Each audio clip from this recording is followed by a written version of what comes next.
কষ্ট এমন একটা জিনিস যা শুধু নিজেই বহন করতে হয়, এর ভাগিদার কেউ হতে চায় না। কাঁদতে কাঁদতে চোখটা ক্লান্ত হয়ে যাবে, কিন্তু স্বার্থপরের কোনো খবর নিবে না। জীবনে সেই জায়গায় পৌঁছাও যেখানে মানুষ তোমাকে ব্লক নয়, সার্চ করবে। মানুষ যখন কিছু হারাতে শুরু করে তখন তার জীবন থেকে একবারে অনেক কিছু হারিয়ে ফেলে। ভোলা যায় না স্মৃতি, বাঁধা যায় না সময়, জানা যায় না ভবিষ্যৎ, চেনা যায় না মানুষ, কেনা যায় না মন, আর ফিরে পাওয়া যায় না অতীত। কষ্ট দেওয়া মানুষগুলো বিষ দিয়ে বলবে খেতে হবে, আর বিষ খাওয়ার পরে বলবে তোমাকে বাঁচতেই হবে।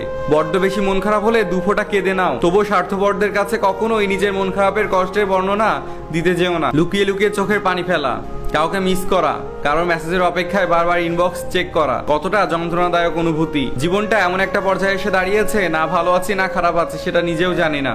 পুরুষ মানুষের হাসিকেও বিশ্বাস করতে নেই, কারণ তারা মৃত্যু সমান যন্ত্রণা নিয়েও হাসতে পারে। এই শহরে রূপ আর ক্যারিয়ার থাকলে আপনি সবার কাছে ভালো মানুষ। আমার তো নিজস্ব কোনো দুঃখ ছিল না, সবগুলো আপন মানুষদের দেওয়া উপহার। আমার জীবনের প্রতিটা গল্পে আমি দোষী, আনন্দিত না হলেও বরাবর আমি হাসি খুশি।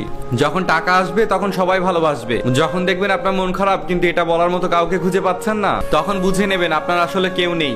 কেউ থাকে না চিরদিন সাথে। আপনি বিপদে পড়লে কিছু মানুষ আপনার পাশে থাকবে, আর কিছু মানুষ আপনার পাশে থাকা নাটক করবে। ফোনটা 15 দিন বন্ধ থাকলেও খোঁজ নেওয়ার মতো কেউ নেই। হ্যাঁ, এটাই আমি। হতাশ হওয়ার কিছু নেই, যেটা তোমার ভাগ্যে লেখা আছে সেটা দেরিতে হলেও তুমি পাবে। সুখী হতে অনেক কিছু দরকার নেই, দরকার এমন কিছু মানুষের যারা সত্যি আপনাকে বোঝে। আমি ভালো নেই, এই সত্য কথাটা আমি ছাড়া আর কেউ বোঝেনি। প্রিয় মানুষের আইডি সার্চ দিয়ে দেখার বদ অভ্যাস হয়তো কখনো যাবে না আমাদের। সোজা হিসাব, যে আমার জন্য আমি তার জন্য, আর যে আমার জন্য না আমি তার জন্য না।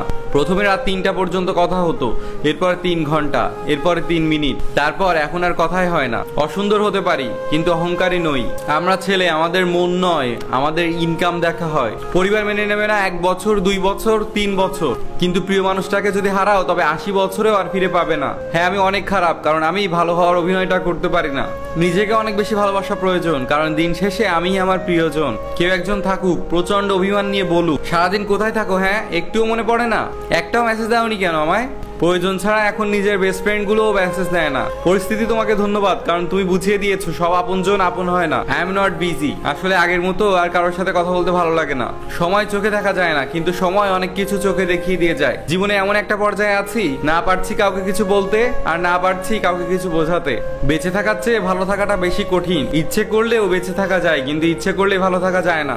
যাকে ভালো রাখার আপনি সর্বোচ্চ চেষ্টা করবেন, দিন শেষে দেখবেন সেই আপনার মন খারাপের কারণ হয়ে দাঁড়িয়েছে। মায়া, সে তো বড় অদ্ভুত জিনিস, না দেয় দূরে থাকতে আর না দেয় ভুলে থাকতে।